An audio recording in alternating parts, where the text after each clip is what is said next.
Located and acknowledge the traditional custodians of all other lands, where everyone online is dialing into this meeting from today. We pay my respects to elders past, present and emerging, including First Nations persons who are in the meeting today. Welcome to the latest Strategy and Performance Insight session, and welcome to our guest speaker today, Scott Carson. Scott is the CEO of the International Forwarders and Customs Brokers Association of Australia, who provide education, training, professional development and advocacy services for international freight forwarders and customs brokers. Before we crack on, just a couple of housekeeping things. As you'll see, this session is being recorded. Can I ask also, if you have questions, please drop them in the chat and we'll come to those at the end. Look, from a freight perspective, the post-COVID world is certainly one of continued challenges and disruptions to supply chains. I won't steal Scott's thunder with what he'll talk about today, but just a couple of things that we've certainly picked up on, which you may have seen in our sort of freight newsletter in recent weeks. You know, global shipping container prices are 282% above 2019 levels, driven by what's happening in the Red Sea, port congestion, and a number of other factors as well. While in our skies, airlines are quicker than ever to pull the plug on services that aren't profitable, with shortages of aircraft, labour, things like that. Airbus and Boeing will need about 8 years to catch up on their order books of about 14,000 frames. So you're seeing this quite significant congestion and disruption both in the sky and in the sea as well. What this means for TIQ and our role as trusted advisor is that understanding the supply chain is more important than ever before. So today, as well as highlighting the role of IFCBAA, Scott is going to talk through the export process and highlight some recent trends and insights. Quite a packed program this morning, so do hold those questions to the end. But once again, Scott, just want to thank you for your time this morning and be very generous with your time lately. So thank you for that, and over to you. Thank you, Scott. And good morning, everyone, or good evening, depending on what location you are in Australia and around the world. And thank you to TIQ for the opportunity to have a chat to you this morning. So I've got the pleasure, if you like, of giving you a bit of a background in terms of what and who IFCBAA is, and I'll explain what those initials mean very shortly, and also what our members do, who they service, and the impact and the value that they provide in terms of servicing Australia's import and export trade. So my first set of slides there is who is IFCBAA. So that's a pretty important part to address first. So very, very briefly on myself, I'm the CEO of IFCBAA. IFCBAA stands for the International Freight Forwarders and Customs Brokers Association of Australia. So our primary goal is to represent international freight forwarders and customs brokers in Australia. And as I go through this presentation, I'll elaborate on that a little bit more. But the freight forwarder, being the industry body or the industry role or task that handles the air or sea freight movement and coordinates also the domestic component depending on the shipping terms. And the customs broker in Australia is actually the sole fully regulated qualified person to handle import cargo. There are a few exceptions, but generally the main source. So our members handle close to 72% on average of Australia's import and export shipment volumes. Not in terms of quantity or bulk, and we'll touch on that a little bit later. Commodities, not many of them handle that, but anything from full containers, FCLs, to less than a container load, of which there's significant volume, right through down to small item shipments into Australia. So hence the reason for that volume, 72% by shipment volume. I've got close to 40 years experience in international and domestic supply chain service. A bit frightening when you say 40 years, then. I've got to trim it down a bit, say 38, 37, but I think it's 40 this year, which is a bit frightening. So I've cut across the whole gambit from finance, operations, marketing, state and general management, in terms of industry associations, but also direct service providers, domestic and international, and also operated a successful logistics-based consulting service. So I've designed warehouses and helped people with tenders and stuff like that. So I've pretty much, I guess, cut across most of it. Now, I'll spend very, very short period of time on this because this is pretty basic, this one, and I would envisage almost all of you would know what this picture sort of tells us, what these images tell us. So the world's economy relies on international trade, even more so since the advent of globalisation, which saw the shackles taken off, if you like, where reductions in tariffs around the world transitioned sort of 15 to 20 years ago. And that led to a much more increased volume, and the dynamics of international trade became very, very important. You know, as an example, we're looking at the vehicles there now in terms of mainstream. That's what your garage. Big vehicles. Yeah. Now we don't make those things. I mean, you people at TIQ would know this better than me, but I think we make the Bushmaster for the Australian Defence Force completely. But in terms of a complete manufacture of a mainstream motor vehicle, we no longer make those, Ford, Holden, etc.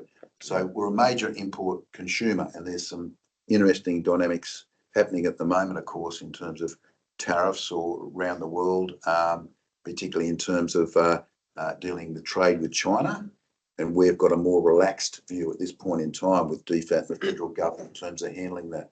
Hence the reason why we've got such a massive choice on those vehicles, which may be in the medium or long term, may not be a good thing. It depends whether that vehicle you're going to buy today is going to be around in 10 years' time. So it's interesting. We've got price point advantage in a deregulated market. It then raises some questions. Is a free market always great in international trade? I'll touch on that a little bit later. It's a difficult one for federal governments to deal with. So we've got ocean freight, air freight, consolidation.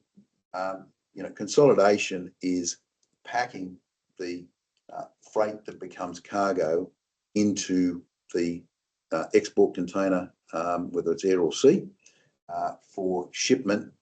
Deconsolidation is breaking it down after you open the doors on it at the receiving end, either at the wharf or what's called the consignee, which is the end receiver, which might be a warehouse, it might be an importer themselves that consume it. So consolidation is the packing, deconsolidation is unpacking what's being packed in that storage device. A little bit more on IFCBAA. So we're a non-for-profit. We're 120 years old this year, which for an Aussie company is quite a thing. So we were spawned out of initially the CBFCA, which represented the customs brokers purely, and AFIF, which represented the freight forwarders, both member associations. There was a merger in 2020 to then form what's IFCBAA, so that we represent now both freight forwarders and customs brokers. With globalisation and technology, that's brought these two services and tasks pretty much together, almost forcibly. Many years ago, the brokers would be standalone, and that's all they did, customs clearance. And either the shipping line or the importer-exporter would deal with them. They do the customs clearance from an import point of view, and forwarders would be their customers. There's still a little bit of that going on, but with technology and also particularly the GFC forced a lot of efficiency in our trade.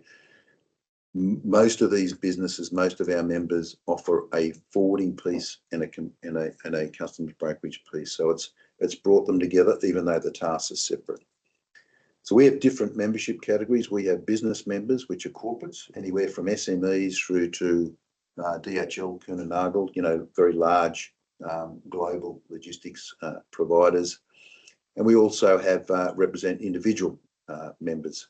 So we cover a traditional representation in an industry association sense, where we do advocacy with Australian Border Force on customs related matters, tariff concession orders, those sort of things, issues with process, and also deal a lot with DAF, which is Quarantine Department of Forestry and Fisheries. And that latter one has continuing challenges, not necessarily for anyone's particular fault or reason, but they are to some extent there's necessary intervention by quarantine on imports in certain areas because the Australian government for many years through DAF and also DFAT have got a very strong view, which we support, on protecting this big island from biosecurity issues, pests, threats to flora and fauna and that sort of thing. So we've got some of the strongest rules in that around the country, hence the reason we have more intervention on imported cargo because of that. That does create some issues, but the other side of that is that it certainly is strong protection for these, preventing these areas, these risks coming in and causing havoc in the country. We also have a training division, which is called ITALC, International Training and Logistics College, and we deliver the Diploma of Customs Broking and the Diploma of International Freight to the industry. Diploma of Customs Broking is a formal course that, to be a customs broker, it's similar to sort of, in principle, if you like, at a macro level, to being a chartered accountant, if you like. You must go through certain prescribed courses, sit before certain bodies to then get approved for Australian Border Force to rubber stamp your 3-year rolling licence to be able to customs clear goods. Freight forwarders do not need this formal licensing, and one could argue, and we are looking at that at the moment, is to try and work through with the federal government and the relevant agencies, some form of at least restricted licensing for freight forwarders, and a lot of our members would support that. So it's an interesting one. In New Zealand, it's almost the reverse. The freight forwarders are licensed, the customs brokers are not. So around the world, there's different models, and that can create some complexities in international trade. We also deliver continuing professional development for our members. I'm facilitating tomorrow at the Brisbane Airport Convention Centre the CPD program for our customs brokers. So we've got some senior people from DAF, ABF in the industry there to update members on current happenings on legislation, regulations, processes, issues where industry can work better with government. So a lot of the time we're that bridge between government and industry from an import and export perspective. I won't go through in any great detail on these, but they're just an example, a snapshot of our Diploma of Customs Broking, and the next one I'll get to is Diploma of International Freight, in terms of the online classroom education that we provide. The Diploma of International Freight could be something of interest possibly to TIQ, where for people that want to, that's on the next page, learn certain key aspects of import and export. We'll touch on some of the basics later on in my presentation. So we offer that on an online basis in a rolling semester, 6-month schedule. It's just a little bit of an example of the consolidation process, in this case involving importer and exporter. It just shows really the flow of the task, and that's an example in a classroom setting on how we deliver that to our members. There's certain data required for import clearance in Australia. We're working on what's called a concept of single window, and this is where we've got there's anything up to 32 government agencies, federal government agencies, that can affect and can touch a trade movement process, particularly imports. So there's the Anti-Dumping Commission, there's DFAT requirements, there's DAF, there's ABF and others. DAWE that has now increasing protocols and restrictions on emissions as we move through this sort of environmentally massive change that we're going through globally. So our systems are being reviewed. There was a simplified trade system review that was recently finished, And what they're trying to do is come up with a single window or repository of information for international trade.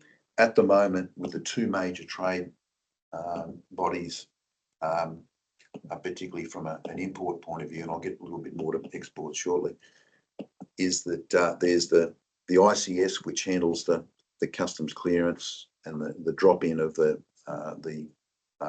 entry, the customs entry into Australia. So that's a pretty important phase. And the customs broker's got to make sure the correct tariffs allocated, any duty and GST, that sort of thing, collectible to the government or Australian Taxation Office is facilitated before those goods become available and green light to be delivered and picked up. But prior to that, through what's called the COL system, COLS, that's primarily the vehicle in which quarantine or DAF operate. And that's where, if there's any intervention or particular processes that are required or permits or declarations that are quarantine-based, reside in that COL system. And we've got these two systems at the moment that at some stage will be a merger to a utopian system. And from a quarantine point of view, one has to release, if there's a hold there, an approval process to drop that into the ICS to be customs cleared. So we are, as a nation, and the federal government's working through that, but we do need to get that resolved in coming years because it does create some inefficiencies in terms of time, tasks to do, and sometimes time in terms of availability of import cargo. Some of the initiatives that IFCBAA works on in more recent years with AUSFA Skills, part of DFAT, we've worked through with a number of parties to deliver import, export, international trade courses online and also in Vietnam. So I've delivered 2 courses in Vietnam. We've had translators there. We've done it face to face. We've also done it online, and we also bring in guest speakers from Australian Border Force and DAF, and the Vietnamese government has some involvement in that too. So there's certainly some great stuff going on at a DFAT level in particularly Vietnam and Indonesia and the Philippines. As the dynamics of world trade change, and they are changing, and I'll get to that shortly. It's a very disrupted international trade market, and I believe it will continue for at least 2 or 3 years that the dynamics will change. So some of the initiatives that we've been working on in international trade, the skills shortage, we like, I guess, almost, we're not unique. Many industries in Australia, there's very low unemployment, has been for a number of years now. That's great in one way. In another way, it creates skill shortages, not just in our industry, but across many. We've got a number of initiatives. We've got some trials going on with schools in WA. We've got to create awareness of the ability to earn good remuneration, have a great career progression and opportunities, not have to do a degree, and be able to move through an operational admin and management areas, and even own your own business in becoming a freight forwarder, customs broker, or 3PL warehouse operator, or container transport operator. So some of these tasks that in years gone by, I'd be looking, oh, that's not that great. Really, the opportunities now, because there's a lot of data involved, it's requiring a real mix of people of all different backgrounds and intelligence to become successful in those services. So this is really important, and we'll have some initiatives that we'll announce in about 2 months' time for Queensland through Brisbane. And those areas are where we really want to see, as an organisation, we want to promote the development of education, highlight increasing capacity of smaller capital city and regional city and ports and airports hubs. So we will highlight what's happening in Cairns and some of the good stuff that's going on there, and increased aircraft capacity to service that local market. We'll highlight what's going on in Port of Newcastle, now that that's got the shackles of it in terms of unrestricted ability to service container trade in the market. That's a good thing in our view. Wellcamp, pitching the wares of Wellcamp and the ability of fast speed to market of general cargo and project cargo. So they're pretty important things and things that we like to highlight. As I said, we've got 32 agencies we deal with, some more often than others. And we as an organisation respond to submissions that might be on the PBLIS system, the vehicle booking system at Port Botany in Sydney, through to providing feedback on what trade and the industry wants to see on infrastructure development in Port of Melbourne, that sort of thing. Another thing we work on is collaboration projects. So again, part of our skills initiative, this is where we've been promoting young people and how their journey is to get into the industry. Some have been not even intended to do it because they didn't know what a freight forwarder customs broker does, but really trying to get there and get that reach into the year 11s and year 12s and the respective different state school systems at that senior sort of level at secondary school. So I'll now move on to international trade exports. And I do understand, and Scott did let me know that, look, you'll have a number of people on this call with maybe limited knowledge in this area, some with quite a bit of knowledge in this area. So I've just sort of outlined here some of the basics. So in terms of exports, if we concentrate on exports, there's certain practice and procedures that we need before we can even commence to move product, book product with service suppliers for export. So we need the suite of commercial documents. This is necessary. This is mandatory. Quotations on price, invoices, commercial invoices, packing lists, which proves that how the product will be packed, and origin documents, origin being the export port. So origin in our language means the export port or import from where that international freight is departing. Payments are of course important in terms of the payment for that trade transaction, for that shipment, and the impact of Incoterms in exporting, not just exporting, importing. Very, very important. It's an area that can be fraught with danger for first-time importers and exporters, and it's a crucial part of the competitiveness of the financial aspect of the transaction for people to fully understand that. So practices and processes, drilling down on that a little bit further, we need to know what the goods are, what the commodities is, how they're to be packed. Is it urgent? Because that will define, as an example, whether it goes by air or sea. Air, you pay a lot more. Sea, you pay generally less, but sea is slower in terms of transit times, air and sea. What are the Incoterms? We'll touch on that a little bit later. And what documents do we need based on the commodity? Because there's certain rules which can differ from requirements exporting out of Australia, and just as importantly, requirements that need to be met and fully understood before that export cargo departs for the receiving country. And there can be a variety of different requirements in relation to that. Why classify cargo? So classifying of cargo, there's basically three different types at a macro level, if you like. You've got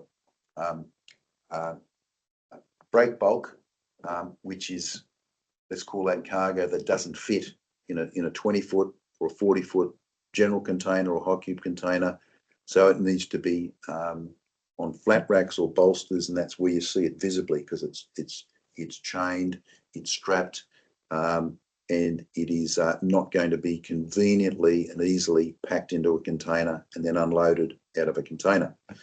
Containerized, which goes back to that magic invention in the 1950s by a gentleman out of the US that created this standard of packing into the various 20-foot and 40-foot type containers.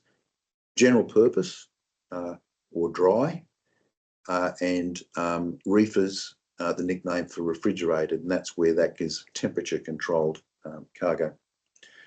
Roll on, roll off, which is generally, if you like, equipment on wheels. So that's where we've got anything from vehicles to tractors to large trucks coming off what's called ro-ro vessels, which have got that big flip-down ramp. They're identified from an import point of view in Australia, as quite often a high risk of containing stink bugs and pests and stuff like that, particularly the second-hand ones that come through, and quarantine do have a real close look at that sort of stuff. So going through a bit more classification, all the different types of pieces of cargo, things that are moved, and because we don't make as much as what we used to in Australia, we're importing more. We've got core export products, and largely that's commodities. So comparatively, where we were 40 or 50 years ago, we're making significantly less items through the manufacturing process. There's some, as you people at TIQ know, there's some federal government initiatives now starting to move to trying to create or recreate some manufacturing markets, but they will take quite some years because the manufacturing needs to be there needs to be government support, the market needs to be almost created from scratch, so that's a bit of a journey.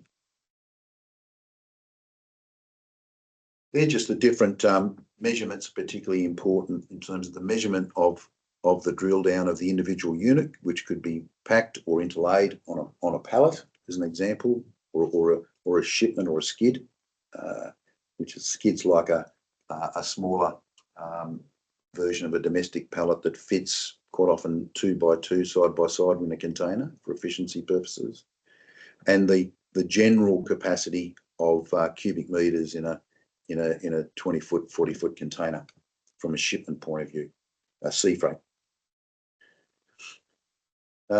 Shipping lines, in terms of export, what they particularly want to know is the type of the cargo. That's particularly important, and if you get this wrong, it costs. The penalty is always in a cost, which is fair enough. So you have your general cargo, your hazardous, your break bulk. With the hazardous, there's certain very, very strong declarations that need to be made for flammables,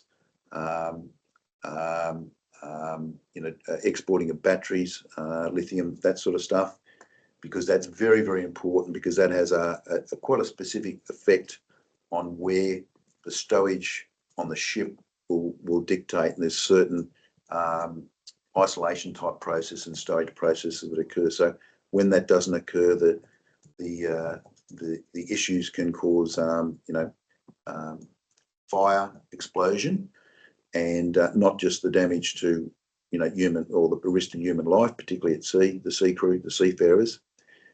It's also the potential huge claim and loss of cargo, which are big ramifications. And if it's not classified correctly, the importer-exporter could have an issue with their insurance broker on their marine insurance not honouring that claim, which is quite traumatic. It can actually send them out of business.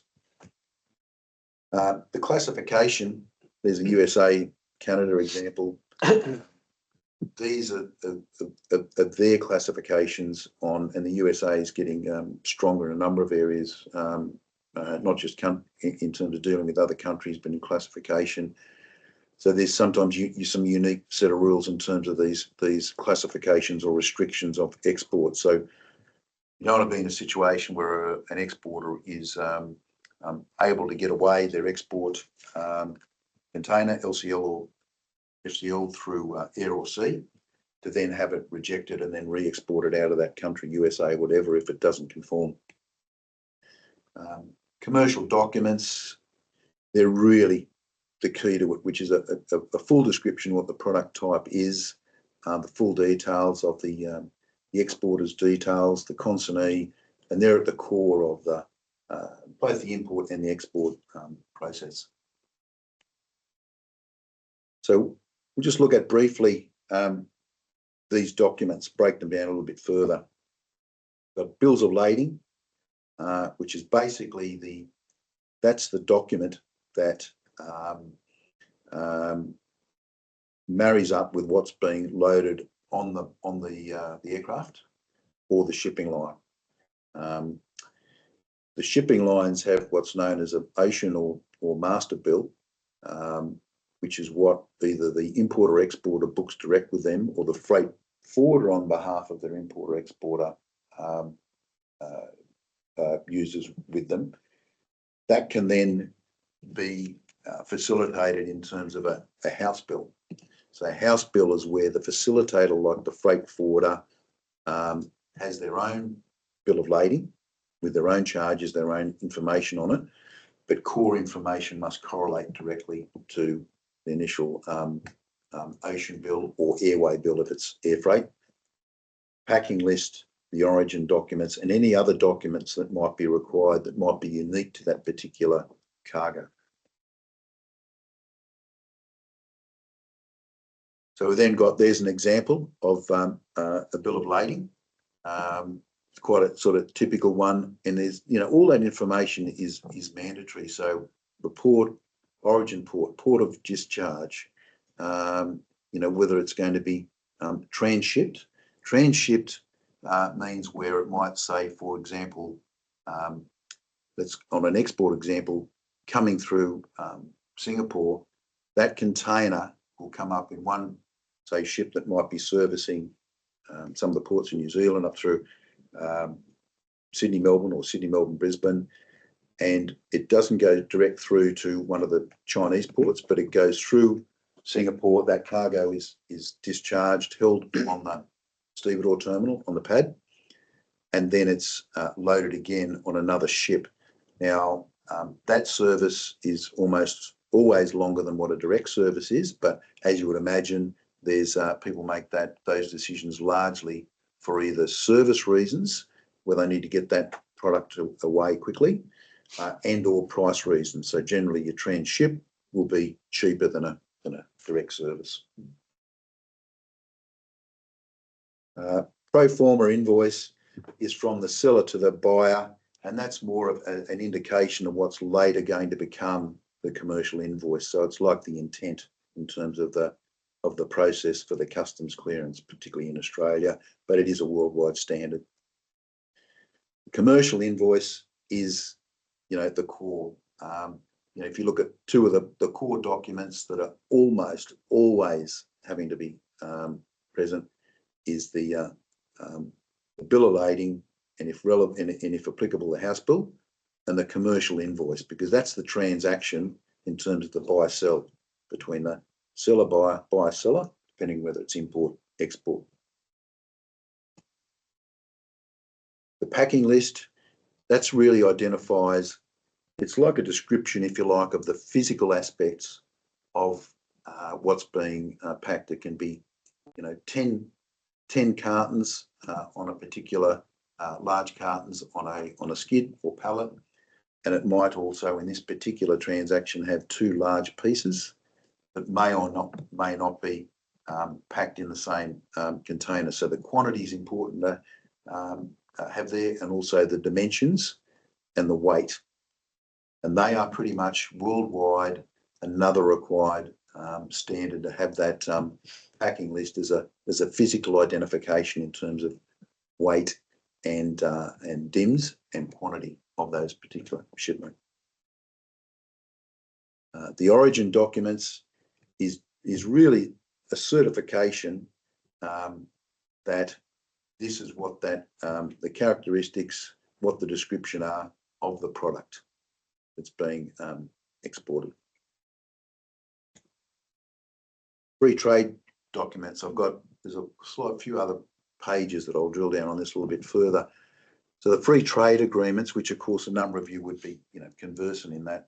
That's where, using the Australian example, which is what we should use, is where Australia and another company, another country, one-to-one, basically have agreed to specific concessions to bring them down to lower than what they normally would have charged, which is the impost or the charge that's being made collectible to the government, respective government, on a particular product. And what they identify is they mutually agree, and some of them can take 3 or 4 years to negotiate. They'll mutually agree where, okay, we've got in China, for example, we've got a strong demand for Australian export of wine. So we are comfortable with that as the Chinese government. So we'll say we've got that strong demand.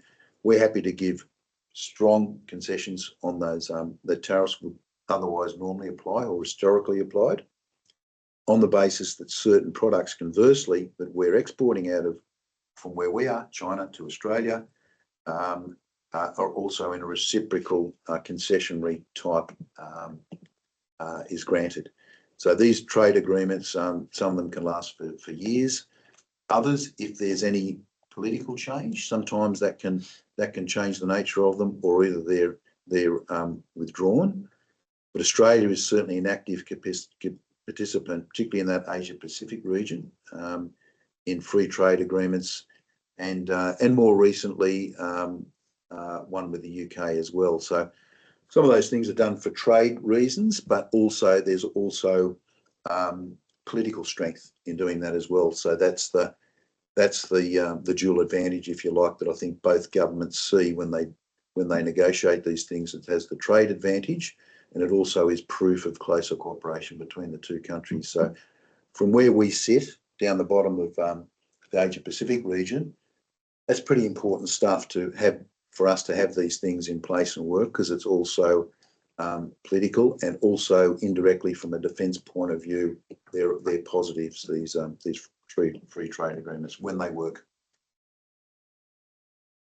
Other documents, and particularly these are requirements that in terms of hazardous cargo, very, very important to have the relevant class number applicable to it and get it right. MSDS, where there's the materials safety data sheets, what makes up that particular product that becomes cargo. Manufacturer's declaration. These are certain requirements for certain types of cargo that are mandatory, and they cannot be incorrect, and they certainly cannot be missing from the import or export movement. Taxes. Of course, this varies in different countries. You know, in Europe, you know, VAT, and Australia GST. So this is where, in terms of the import side of it, you need to be very conversant as a forwarder, as a broker, on behalf of your import-export customer, in terms of anything that it affects that collection of taxes. So in Australia, the customs broker, in a way, is like a default collection point for where duties and taxes are applicable for certain cargo. They're responsible to facilitate that. So in some ways, the customs broker is like an extended arm in those examples of government. International payments, and this is really crucial. This is to really make sure to avoid credit risks, particularly for exporters. You know, whether they're paying in advance, they're paying on the custody of the bill of lading. The bill of lading is a legal document, theoretically, the person who possesses that has custody of the cargo. In certain instances, there's been issues where people inadvertently release a bill of lading and allow custody of goods either in Australia or overseas, depending on import-export movement, against the terms of what the financial terms of the transaction was.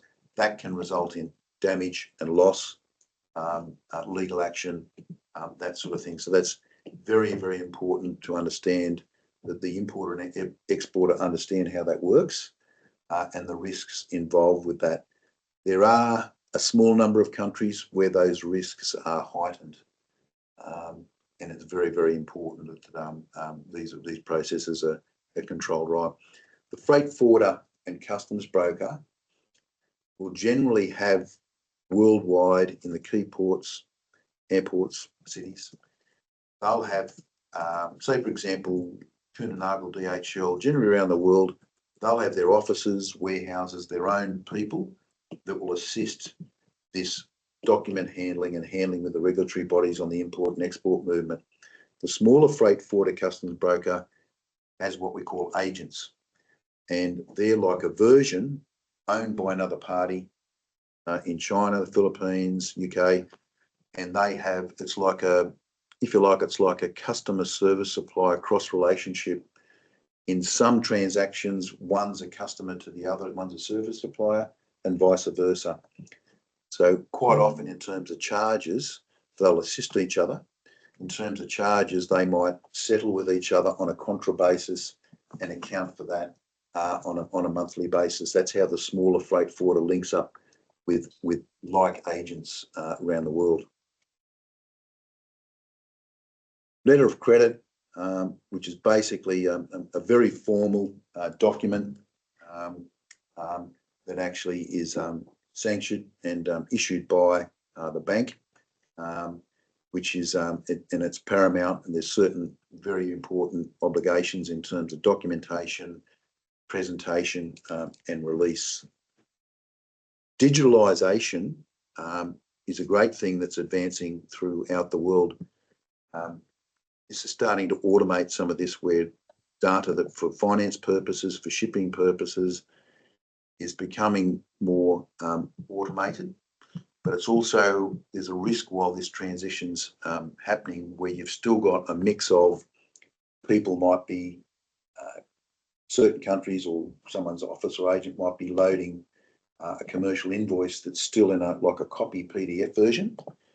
And then in other situations, it's digital. So it's very important to add, and this transitional process has got some risk with it, and that's going to be around for a few years yet. Documentary collections, well, that sort of linked in where there's certain requirements to present bills of lading, certain payment evidence from the importer exporter at the consignee end, at the receiver's end, whether it's in Australia or New Zealand, Australia or the other country, could be New Zealand. Another example, open account, that's generally for someone very, very stable, trusted relationships where there's credit. And that's one that's, you know, I'm seeing less of that with what's happening since COVID. Your traditional sort of full credit risk. So in summary, there's a lot to know about international trade in relation to exports, and it is very different to imports. Knowing what the cargo type is the first step. Quotes need to be obtained, how the goods will be shipped, what documents are required, and what eco terms will be paid. So then if we go on to eco terms. Just going to say quickly, Scott, we're got about 10-15 to go, so we might move through pretty quickly minutes, and then we've got a few questions come in. Okay, we'll do that. So I'll move through this in the next few minutes. Yeah, go through these quickly, and then we'll go to all the questions. Okay. Yeah, thank you. So Inco terms. This is basically the terms of payment either side, buyer, seller, importer, exporter, importer. This is really, really, really, really important. So this chart, because I like looking at images and pictures, but down the bottom is all the different types, and that's pretty much covers pretty much all of them, the Inco terms and their abbreviation. And what it highlights there is the responsibility of the buyer or the seller. Okay, the buyer generally being sitting at the receiving end of the import consignee, the seller being at the seller end, they've made the product or on selling the product. And as you can see, X works when a buyer or an importer is buying X works, you've got the highest risk, you're picking up the highest cost, because you're basically picking it up at the warehouse in China for that example. As an example, in Australia, FOB is quite common, where the seller will be responsible right down to delivery to the ship, and then the ocean freight onwards, including customs clearance and everything else, and the delivery is the responsibility of the importer consignee. Free trade agreements, I touched on that before, I won't elaborate too much more on that. I think you've probably got a number of you across that. They're a good thing when they're promoted and they're working well. The volume of trade that increases is the symptom of success. If it doesn't do anything to what the situation was, well, it probably hasn't worked well. We've got 14 in place. There's an example there. And I think that that covers it in terms of the presentation. I think there was one brief thing, which was the PDF, and I'll just spend 1 minute. Yeah, on it. please. Yeah. And I'm happy for all this to be shared. This is what we've introduced as IFCBAA in the last few months. This is a snapshot of particularly in the Asia Pacific region, where the market is, where turnaround times in stevedores are happening, that sort of thing. We're getting further involved. We saw a gap in the market. We're seeing a lot of information on air and sea stuff in the market in Europe, US, Middle East. We didn't see much of what's going on in the Asia Pacific area. So this is what we've developed. This is being well received. It gives a snapshot for people involved in that Asia Pacific area. It's called Asiana, and particularly Australian importers, exporters and freight forwarders, customs brokers. A number of our members are passing this on to the import and export customers. Excellent. No, thank you. So sorry to push you That's a bit there at the end, but we've had some great questions come through. Just wanted to make sure we had some time to address those. Sure. I've just got one very quick. I'll just ask just to get an answer back to young me who's had to drop off the call. Does the USA require licensing for foreign freight forwarders? USA has their freight forwarders largely described as non-vessel operating NVOCCs. So you do require to be licensed to be a freight forwarder, I believe, in the US, and there's some strict controls in relation to that. Okay. Excellent, thank you. Now on to one that's a bit more meaty, and it's a topic we do talk about a lot at TIQ. I'm sure you can guess what we're about to talk about. Leakage. So just for those recognising there's people on the call that know a lot about this stuff, people that probably don't know so much, leakage is this concept that, Jack, you've done a lot of research into. Goods produced in Queensland exported out of other states, essentially. And I think your research shows, what's the figure, Jack? 700 million or something? 700 million. In FY23. A question that's come through in the chat on that topic, with increasing pressure on exporters to reduce their carbon footprint, is IFCBAA placing greater emphasis on promoting reduction in interstate freight leakage and the unnecessary land freight that is often associated with that? Yes. Yeah, and we've touched on that a little bit, Scott, in several times the last few months. So yes, we are. I think I touched on before in the presentation. We're highlighting on the emerging hubs and existing hubs that are not really being utilised as they should. Now, Cairns being one. Wellcamp needs more cargo being pushed through it, and there's certain advantages there. Port of Newcastle in New South Wales. So yes, we are, and it's a good question, and it is our role to continue to highlight those. We did that at Cairns in our conference there. We really highlighted what the existing and growing expertise is, and it's certainly when it rings in my ears when I hear we've got air freight of particular product, I won't name it, which is fine, high volume export out of Cairns, being trucked down to Brisbane or trucked down to Sydney for export, to various countries. We really want to see that. It is the decision of the shipper and their contract and their customer. But we really want to try and see that being shipped, air freighted out of that local port. If the capability is there volume wise, frequency of service, airline, plane, ship, we really want to try and see that, and that's part of our role to highlight that. And to highlight that for our members, so our members can engage with those exporters, particularly up there, perishables, agri, and that sort of stuff. How well do you think the end client or the end grower or manufacturer is actually aware of, I guess, the port of the port of export? Like in terms of the options? Yeah, or even in terms of they engage a freight forwarder. How transparent, how open do you reckon that is in terms of like someone in Cairns understanding that means their product will leave the market through Sydney or Victoria? Yeah. Look, I think what they're better off doing, that particular person, is talk to freight forwarder, look at the options, really require to see what sort of options there are there. So they've got an education piece there, isn't it? Asking the questions. Yep, an education piece, asking the questions, get a bit of understanding on it. and really get some connections with some of these ports and airports. And again, I'm not anti the capital cities here, because I can be critical of Sydney, because I've spent part of my life in Queensland. But we need to get away, we need to complement as a nation that we've got a shifting population in terms of moving into regional and other city areas. So we need to support these regional hubs and these smaller capital cities in terms of the freight task. And the more we do it, the more we'll increase direct services, particularly. Yeah. A couple of sort of related questions coming from the chat as well. I'll group them together actually. So what dictates the port or airport that a freight forwarder will push freight through? And then secondly, because I think it's kind of related, what criteria should an exporter use to evaluate which freight forwarder they work with? Okay, so I guess the first one, Scott, is transit time and price. Sometimes weighted evenly, sometimes maybe more to the other. Yeah. And what was the second one? Sorry, the second one was, and what criteria should an exporter use to evaluate which sort of freight forwarder to go to? Yeah.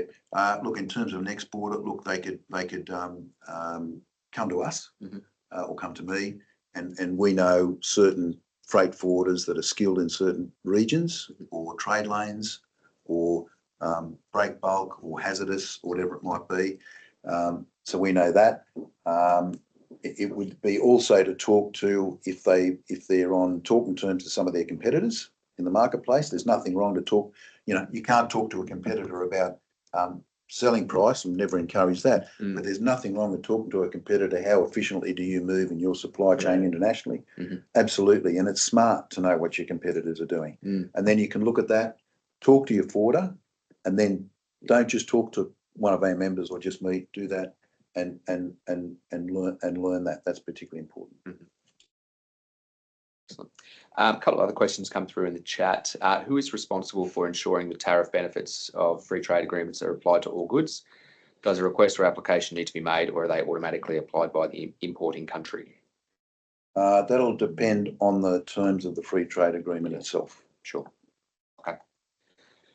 Marcus in our investment team has asked, what do you feel are the primary investment opportunities in Queensland in the logistics space? And do you feel there are any particular strengths of the Queensland logistics market, e.g. ports, competition, etc.? Yeah, look, I think there's particular strengths there. I think there's growing airfreight capacity out of Cairns in North Queensland. So for that North Queensland exporters, particularly in that agri and seafood area, there's some significant expertise in that area, some of it leading edge in the region. Wellcamp, Toowoomba, fast speed to market of not just project cargo, but hopefully what will start to be mainframe cargo in the belly space, but that'll need volume of passenger planes too. So that's a bit of a longer journey, but there's certainly some advantages there in terms of to the west and servicing country Queensland in that southern part of Queensland. Port of Brisbane, Fisherman's Island. When I was living in Brisbane and State Manager of Owens back then, we still had the Fisherman's Island was just being opened. A couple of those reclaimed areas, and DP World and Patrick's down there, and Hamilton Island was still Hamilton up here was still operating and transitioning down. So Fisherman's Island is got well thought out, well planned. It has not got the congestion issues that particularly Port Botany has, and to a lesser extent Port of Melbourne. And it's a wonderful advantage because as most people here would know, there's more reclaimed land, there's more interest, there's more operators down there. So it's conducive to have receiving more ships, servicing more ships, and with the road systems. Still some challenges on rail, but there's challenges on rail in almost every capital city port, and it costs coin, federal government and state government coin. So certainly Port of Brisbane, enormous opportunities, and the continued expansion in infrastructure in the port precinct in Brisbane.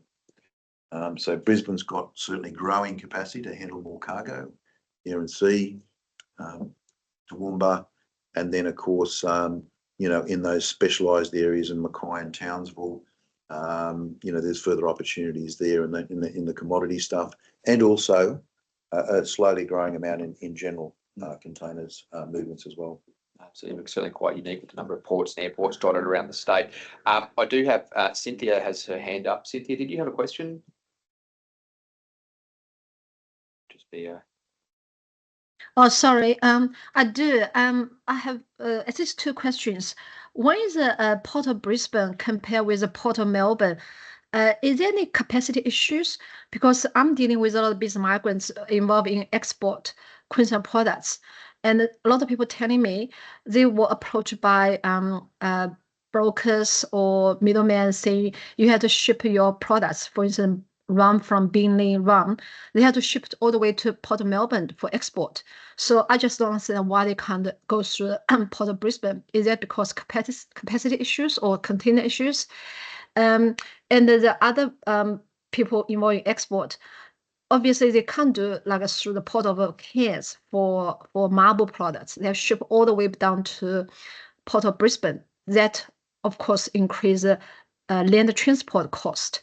So I saw people ask question like investment. Is that also because the port, you know, facility, or they don't have the shipment goes to certain countries? You have to all the way come to Port of Brisbane. And we are not talking about the capacity for Port of Brisbane and the Port of Melbourne. One example is like the alcoholic products. I'm told this regarded as hazardous products, and the Port of Brisbane may not, you know, have capacity to ship out. You have to ship all the way, transport all the way to Port of Melbourne or Adelaide for export.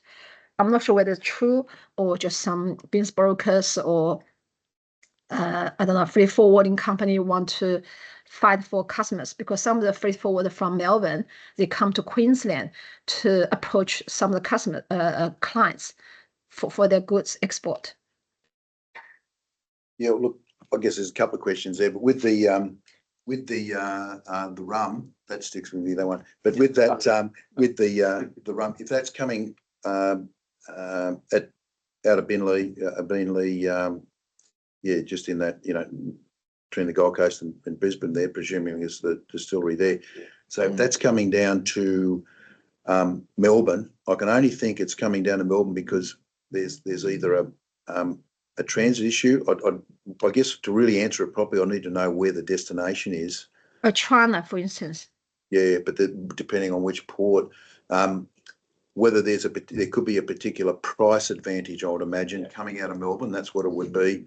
And the trucking, even with the trucking included, the interstate trucking included, that price advantage must be there, and there must be a regular enough service to meet the Chinese market's demand for that. Yeah, I think that's, when you summed it up really well, as we'd expect. And I guess from Queensland's position, we seem to be trapped in a little bit of a vicious circle here, which is there's the demand in terms of the export product, but at the moment that demand is trapped into a supply chain that is taking that down potentially through to the leakage. Great example there, Cynthia, of how something's potentially going out to Melbourne. So that's creating a demand from Melbourne, but that demand is built on products from other states, which creates, with that demand, creates the price point, which of course then Brisbane doesn't get. So we're kind of in this position of how do we sort of work to break that circle, I guess. Yeah, and look, I'm very pleased to hear that you're doing some of this analysis to be able to get this out in the marketplace because you're right, this is being seen as Melbourne cargo, Melbourne volumes, Melbourne trade, and it's actually the Queensland component of the Melbourne trade. Now, it could be in this scenario that, and generally you'll have the more frequency of services across most of the major sort of, you know, top 3 or 4 shipping lines coming into at least Sydney and Melbourne and not always calling into Brisbane. Yeah. So that could be another factor, could be price plus frequency of service.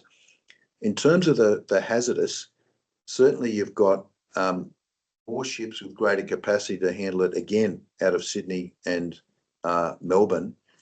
And on that particular situation, there's certainly the capabilities in Brisbane, but I just wonder in that scenario whether it might be it's a certain type of hazardous, whether it's the time frame involved in it, whether it's particular rules, the shipping line, particular shipping lines that service that have got in place, and there's not as many options in and out of Brisbane.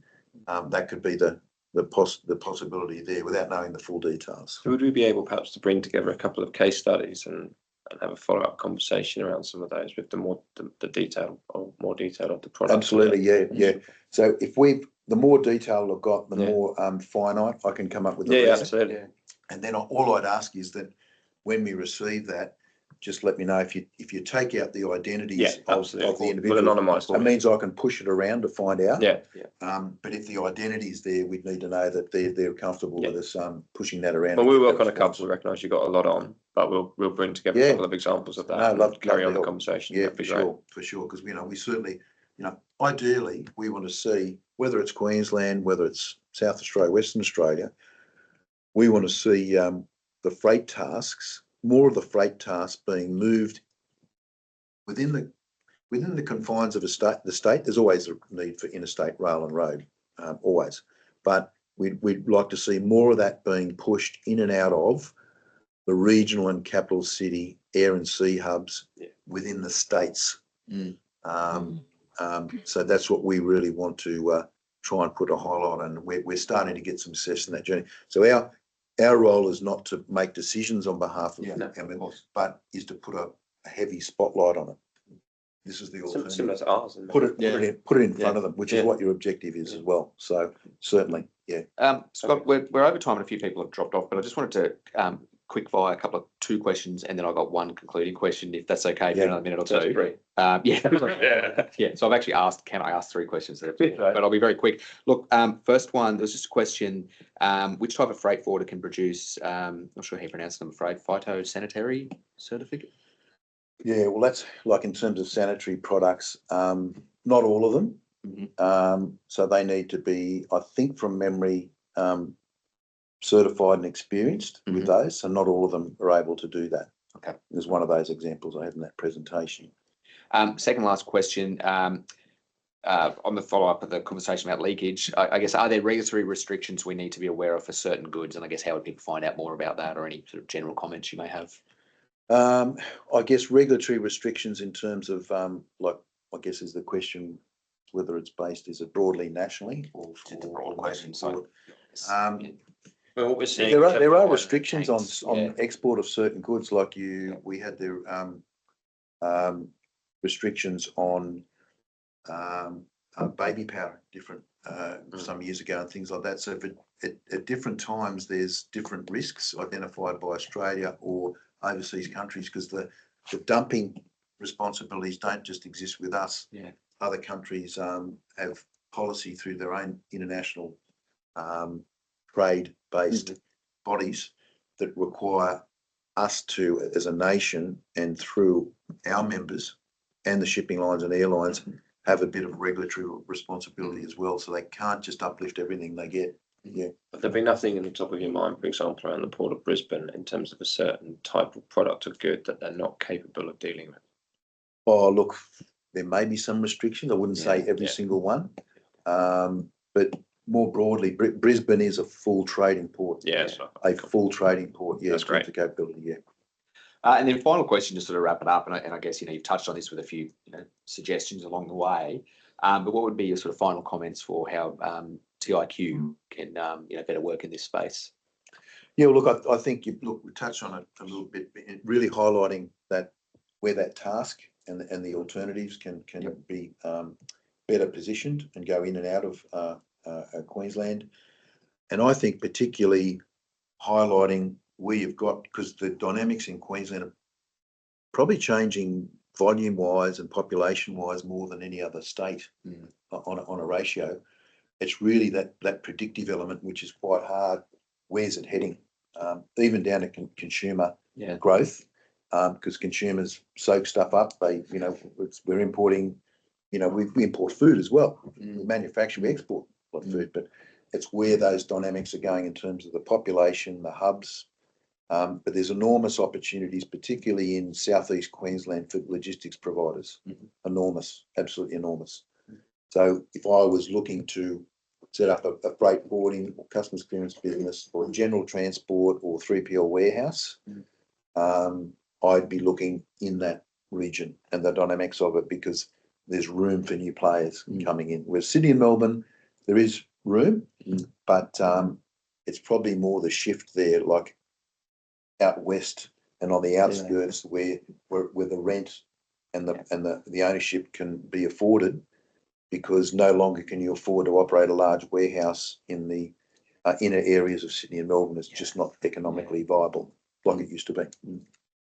All right. Well, look, we'll wrap it up there. But thank you once again for your time, and thank you to everybody who dialed in this morning. Have a good rest of the day and weekend, and thank you all. Thank you. Thank you very much. Bye. Thank you. Bye. Thank you. Thank you for the questions.